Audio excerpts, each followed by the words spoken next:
Segunda parte. Delitos contra la administración de justicia. La tercera modalidad de cohecho es la de dar u ofrecer, artículo 407 del Código Penal del 2000.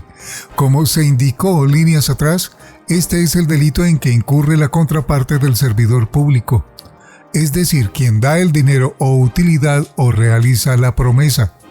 Como el mismo tipo penal remite a los dos artículos anteriores, es claro que se trata de tres finalidades de cometer el delito de cohecho por dar u ofrecer: la prevista por el artículo 405 y las dos previstas por el artículo 406. Es de anotar que, al igual que en los dos casos precedentes, estamos ante un delito de peligro. No se requiere el resultado típico para que la conducta sea punible, y adicionalmente es de ejecución instantánea. Conviene por último señalar que en relación con los tres tipos penales en que se consagra cohecho, es legalmente posible que haya cohecho por dar u ofrecer sin que haya un correlativo cohecho propio o impropio, pero no puede darse lo contrario. Cuestión distinta es que deba necesariamente existir una declaratoria de responsabilidad conjunta por parte del servidor público y del sujeto indeterminado que da u ofrece. Puede darse condena de uno sin que haya condena del otro implicado. En síntesis, el cohecho en sus diversas modalidades tipifica un negocio ilícito como es la compraventa de la función pública. Por un lado, se sanciona al servidor público que acepte beneficios, incluso en casos en los que no se requiere que haga nada, por el simple hecho de la capacidad sugestionable del servidor. Más aún, esto ocurre en casos en los que sí se negocian decisiones o acciones que deba adoptar el servidor público, independientemente de que el servidor público esté dispuesto a aceptar estas propuestas que provengan de los oferentes. Es igualmente sancionable el simple hecho de que intenten comprar a la autoridad. Interés indebido en la celebración de contratos y contratos sin cumplimiento de los requisitos legales. El interés indebido en la celebración de contratos y el contrato sin cumplimiento de requisitos legales son tipos penales similares en su naturaleza, lo que ha generado interpretaciones diversas y por ende una aplicación disímil de ambas normas en el ámbito nacional. A diferencia de las conductas punibles revisadas hasta ahora, no ha sido lineal y pacífica la interpretación de estos dos tipos penales, especialmente cuando existe la posibilidad de que se presente un concurso de delitos. Ello en parte obedece a la redacción del artículo 409 del Código Penal del 2000, correspondiente al interés indebido en la celebración de contratos. El verbo utilizado por el tipo penal es interesarse en provecho propio o ajeno. Adicionalmente, ese mismo artículo 409 se refiere a que dicho interés puede recaer sobre cualquier clase de contrato u operación. El contrato sin cumplimiento de requisitos legales, en cambio, tiene una redacción mucho más rica en descripción típica específica al señalar, artículo 410 Código Penal de 2000, abro comillas, el servidor público que por razón del ejercicio de sus funciones tramite contratos sin observancia de los requisitos legales esenciales o los celebre o liquide sin verificar el cumplimiento de los mismos, cierro comillas. ¿Qué ocurre cuando un servidor público se interesa en un contrato, pero adicionalmente interviene en la celebración o liquidación del contrato sin cumplir con los requisitos legales? Debido a una serie de dificultades que impiden dar única respuesta a esta pregunta para establecer si en todos los casos hay concurso aparente o concurso real de conductas, para solucionar este asunto, la Corte Suprema de Justicia en sentencia SP 16-891 de 2017, con ponencia de la magistrada Patricia Salazar Cuellar, señaló lo siguiente luego de abordar un extenso análisis acerca del parecido entre ambos tipos penales. En síntesis, cuando la base fáctica de los delitos previstos en los artículos 409 y 410 coinciden en sus aspectos esenciales, el concurso de conductas punibles es aparente, y debe darse aplicación al punible de contrato sin cumplimiento de requisitos, porque recoge con mayor riqueza la hipótesis fáctica en la medida en que regula de manera puntual una de las formas de transgresión de los principios que rigen la contratación administrativa: el desconocimiento de los requisitos esenciales, orientados precisamente a materializar dichos principios. Visto de otra manera, mientras el delito previsto en el artículo 409 del Código Penal regula de manera más abstracta la transgresión de los principios que inspiran la actuación estatal en general y la contratación pública en particular, el artículo 410 consagra una forma mucho más puntual de afectación del bien jurídico. Esto en armonía con lo resuelto en la sentencia 26450 del 8 de noviembre de 2007. Lo expuesto en precedencia no conlleva la inoperancia del delito previsto en el artículo 409, porque, a manera de ejemplo, el artículo 410 no tiene aplicación durante la fase de ejecución del contrato, según lo ha decantado pacíficamente la jurisprudencia de esta corporación. Corte Suprema de Justicia, sentencia 24 de noviembre de 2016, radicado 46037, entre muchas otras.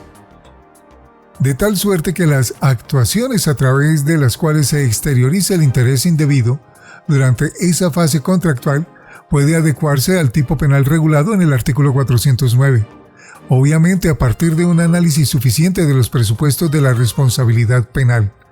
Ello bajo el entendido de que la corrupción administrativa puede ocurrir en actuaciones estatales que, en apariencia, sean ajustadas a la legalidad, lo que puede constituir un amplio campo de la aplicación del delito de interés indebido en la celebración de contratos. No puede descartarse a priori que el interés indebido del sujeto activo desborde el supuesto previsto en el artículo 410, como cuando se violan los requisitos esenciales de la contratación para lograr propósitos que vayan más allá de la selección irregular del contratista. En esos eventos, a partir de una adecuada determinación de los hechos, debe analizarse la posibilidad de que se presente un concurso real de conductas punibles. Sentencia SP 16891 de 2017. SP Sentencia Sala Plena. Obsérvese que en principio el interés del servidor público en la celebración del contrato no es típicamente relevante. Sin embargo, también es cierto que se trata de una conducta bajo la modalidad dolosa, por lo que el sujeto activo tiene una intención de incurrir en la conducta. Por lo tanto, se presupone la existencia de un interés, lo que reforzaría la idea planteada por la Sala de Casación Penal en el sentido de que, al darse a ambas posibilidades, prevalecería la aplicación del artículo 410 del Código Penal del 2000. Ha de anotarse igualmente que el tipo penal de que trata el artículo 410 es un tipo penal en blanco, lo que obliga necesariamente a remitirse a las normas en materia de contratación estatal que sean aplicables para el tipo de contrato que sea objeto de la investigación. Solamente en la medida en que se puedan determinar cuáles son los requisitos legales aplicables a la forma de contratación específica, así como su régimen de ejecución y presupuestos para la liquidación, resulta posible realizar un juicio de tipicidad adecuado frente a esta conducta. ¿Cómo mejoramos? En muchas ocasiones los profesionales del derecho pertenecientes a determinada disciplina no consideran necesario ahondar en el conocimiento de otras disciplinas jurídicas. Para poder comprender adecuadamente los tipos penales en materia de contratación estatal, no basta el conocimiento detallado del derecho penal, sino que debe existir una comprensión suficiente del derecho administrativo, las normas en materia de contratación estatal y los principios que los gobiernan. Para mejorar en este campo conviene revisar estos principios y normas a partir de un buen texto guía. De los delitos de tráfico de influencias, servidor público y particular. El tráfico de influencias como concepto es valerse del poder e influenciar del cargo para obtener algún tipo de beneficio en un asunto que un servidor público conozca o haya de conocer. La conducta puede ser cometida por un servidor público o por un particular. Sin embargo, el tipo penal no contiene la misma descripción típica. Esto mismo puede ser cometido por un particular que puede ejercer su poder e influencia para incidir en un servidor público. Respecto del primero de los delitos señalados, es decir, el tráfico de influencias de servidor público tipificado por el artículo 411 del Código Penal del 2000, la Corte Suprema de Justicia ha decantado en su jurisprudencia los siguientes elementos. Primero, el sujeto activo debe ser un servidor público, bien sea de manera permanente, provisional o transitoria. Segundo, que se ejerza la influencia derivada de su cargo. Tercero, el objetivo es beneficiar al mismo servidor que ejerce la influencia o a un tercero.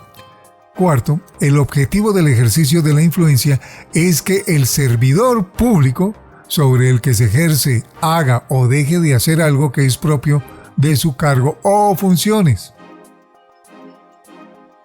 Expresamente, el parágrafo de esa norma exceptúa el caso, elemento negativo del penal, en el que los miembros de corporaciones públicas intervengan ante otro servidor público en favor o en defensa de su comunidad o región. Esto tiene sentido especialmente cuando se trata de órganos de representación popular tales como Congreso, asambleas departamentales y consejos, donde el trabajo de sus miembros es abogar por los derechos e intereses de sus representados.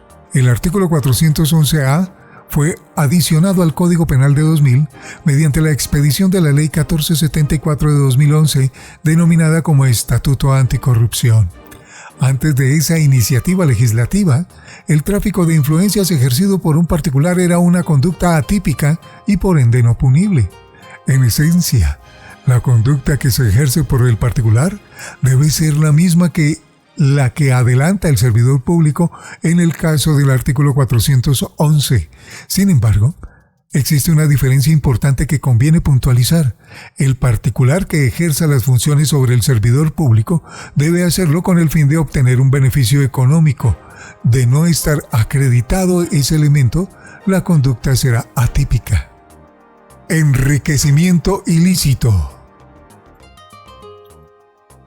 El delito de enriquecimiento ilícito, del que trata el artículo 412 del Código Penal del 2000, consagra la conducta punible del enriquecimiento ilícito. Téngase en cuenta que, así como existen dos tipos de tráfico de influencias, también existen dos tipos penales de enriquecimiento ilícito. Está el enriquecimiento ilícito de servidores públicos, que es el que se estudia en este escenario, y el enriquecimiento ilícito de particulares, que es un delito en contra del orden económico y social, artículo 327 Código Penal de 2000, que será revisado en el escenario 8 de este módulo. El tipo de enriquecimiento ilícito tipificado por el artículo 412 del Código Penal es un delito que parte de una premisa fundamental, y es que el servidor público no puede recibir remuneración distinta de la que brinda el Estado, con algunas pocas excepciones, tales como el ejercicio de la docencia o la percepción de utilidades o rendimientos derivadas de actividades privadas lícitas como, por ejemplo, percibir utilidades de una sociedad de la que se es socio. En esencia, esta prohibición a los servidores públicos precisamente busca impedir que haya regalos, negocios o incentivos por el trabajo de estos, por los que el empleo público, en aras de salvaguardar la moralidad pública, debe tener remuneración fijada por ley. La sentencia SEP 052 de 2020 realiza un recorrido acerca de lo que debe interpretarse a partir de los elementos del delito. Que el sujeto activo sea un servidor público, que su patrimonio registre un incremento, bien sea porque hay un incremento de activos o una disminución de pasivos, que el incremento patrimonial carezca de justificación legal, que exista una relación causal entre el desempeño del cargo o el ejercicio de la función pública y el aumento del patrimonio, que el hecho no constituya otro delito. A esos requisitos que plasma la Corte en esta sentencia, se debe adicionar que la norma expresamente prevé la posibilidad de que el enriquecimiento injustificado sea para sí o para otro. El segundo requisito, el que atrás se ha hecho referencia, debe incluir ese matiz. Desde el punto de vista práctico debe tenerse en cuenta que todo servidor público, al momento de ingresar al servicio público, debe declarar su inventario de bienes, al igual que al momento de abandonar el cargo. Por supuesto, estas dos declaraciones deberían permitir arrojar un ejercicio matemático que establezca la justificación en el incremento patrimonial. Tengas en cuenta, sin embargo, que se trata de un delito subsidiario, es decir, cuando el incremento injustificado del patrimonio no pueda ser encuadrado en alguna de las conductas típicas. En un ejercicio de adecuación típica, no basta simplemente con afirmar esto, sino que se requiere mostrar por qué la conducta no se adecua a ningún otro posible tipo penal aplicable. De los delitos de prevaricato por acción y por omisión. El término prevaricato es un término importado del latín praevaricor, lo que resulta interesante resaltar por la forma verbal empleada. Se trata de un verbo deponente que significa que la conducta recae sobre la persona. En esencia, traduciría literalmente ser torcido por algo o alguien. Eso permite entender el sentido de los tipos penales de prevaricato. Sanciona a aquel que se ha torcido del sendero de la ley. Tiene dos modalidades específicas: la de prevaricato por acción, previsto en el artículo 413 del Código Penal del 2000, que es más severamente sancionado, y el prevaricato por omisión, artículo 414 del mismo código. El delito de prevaricato ha sido desarrollado ampliamente por la justicia y hay situaciones que han sido decantadas por esta, puesto que de la simple lectura de la norma, estas no son obvias. Obsérvese, por ejemplo, que al tipo penal hace referencia a tres tipos de textos que serían los que darían lugar al prevaricato: resoluciones, dictámenes o conceptos. Sin embargo, la jurisprudencia ha reconocido que se puede cometer a través de un dictamen o decisión, lo que implica que también quienes profieren providencias, jueces, árbitros, pueden incurrir en el delito. Asimismo, la jurisprudencia ha hecho especial énfasis en que el error o desacierto en que incurre el servidor público que dé lugar a que se profiera un dictamen contrario a la ley no es constitutivo de un prevaricato. El concepto de manifiestamente contrario a la ley hace que la discusión no sea sobre el acierto o desacierto de la providencia, sino la licitud o ilicitud de la providencia. Lo que se sanciona penalmente a nivel de la norma penal es recordando la etimología de la palabra que el funcionario se tuerza o profiera decisiones con efectos jurídicos, cuando son claramente contrarios a la ley. Por eso se trata de una conducta dolosa. Similarmente, el artículo 414 del Código Penal del 2000 consagra la modalidad omisiva del prevaricato, que se produce cuando el servidor público omita, retarde, rehúse o deniegue un acto propio de sus funciones. Una cuestión dogmática debe destacarse de este tipo penal. Se trata de un tipo penal de omisión propia. En otras palabras, el término conducta no admite que se dé por acción u omisión, sino que la ley expresamente prevé que se dé por omisión. Recordando el objeto de omisión, no se sanciona que el autor no haga nada, sino que no cumpla con el deber que debe cumplir. ¿Dónde acaso están esos deberes? El artículo 414 del Código Penal incluye un elemento que da respuesta a ese interrogante e igualmente convierte este tipo penal en blanco. La norma señala que la omisión, el retardo, el rehusar o la denegación del acto debe ser propio de sus funciones. En consecuencia, solo se puede analizar este tipo penal a partir de las funciones específicas del servidor público y no a partir de estándares o principios abstractos. Abuso de autoridad por acto arbitrario e injusto. El abuso de autoridad por acto arbitrario e injusto se encuentra tipificado por el artículo 416 del Código Penal de 2000. Se trata de un delito subsidiario, lo que implica que únicamente procede en aquellos eventos en los que ninguno otro proceda. Ahora bien, es claro que se pueden proferir actos arbitrarios e injustos en casos de concusión, cohecho, contratación sin cumplimiento de requisitos, solo por señalar algunos de los distintos casos en los que es posible que se profieran. Sin embargo, en todos los casos vistos hasta ahora, los verbos rectores e ingredientes normativos de las conductas son distintos al de cometer, un acto arbitrario e injusto. Por ello, como ayuda para la interpretación de este vocablo, conviene acudir a la interpretación que le ha dado la jurisprudencia a este tema en la Providencia AP 1450 de 2021. Señala la Sala de Casación Penal lo siguiente. En ese sentido, la Sala ha definido el acto arbitrario como el realizado por el servidor público haciendo prevalecer su propia voluntad sobre la de la ley, con el fin de procurar objetivos personales y no el interés público.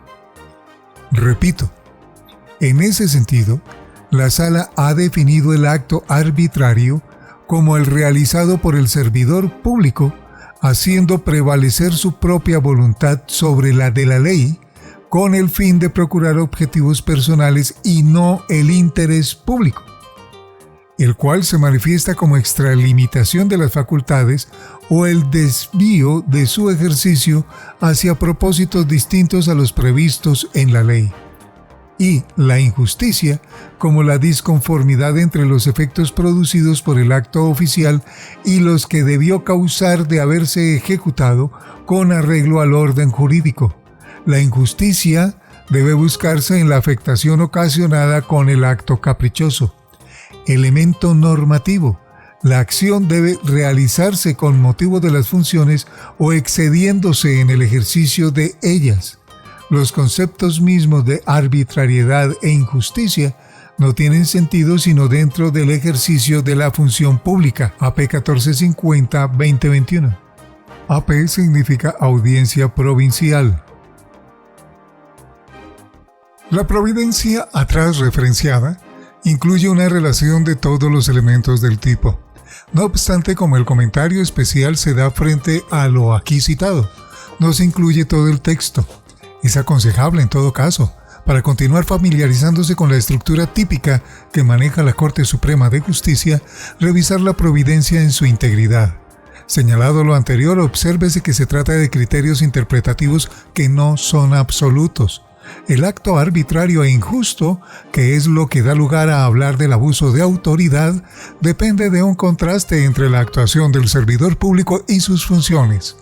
Es de anotar que comparativamente con las conductas punibles revisadas, esta es mucho menos severa, lo que se observa en el hecho de que la pena principal imponible sea de multa, a diferencia de todas las demás vistas que tiene pena de prisión como pena principal. Obstrucción a la función pública. La Ley 2197 de 2022, conocida como Ley de Seguridad Ciudadana, introdujo el tipo penal de obstrucción a la función pública como una nueva modalidad de conducta punible. Se ha ubicado sistemáticamente dentro del capítulo 10 del título 15, que corresponde a delitos contra los servidores públicos. Esto es importante referenciarlo porque esta es una nueva modalidad de afectar el bien jurídico de la administración pública.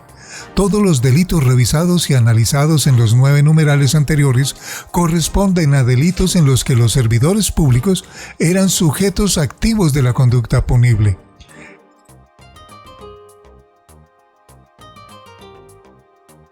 En este capítulo 10, los servidores públicos son las víctimas de los delitos. Teniendo en cuenta que este es un delito de muy reciente consagración legal, no existe jurisprudencia de un órgano de cierre sobre el particular. Sin embargo, es de anotar que el tipo penal se relacionaría de manera íntima con dos delitos que atentan contra el régimen constitucional y legal, como son la sedición y asonada. El primero, sedición,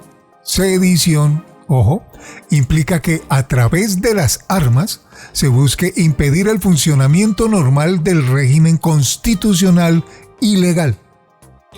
El segundo, la asonada, implica de manera tumultuaria y mediante violencia buscar que la autoridad ejecute o, por el contrario, se abstenga de ejecutar un acto propio de sus funciones.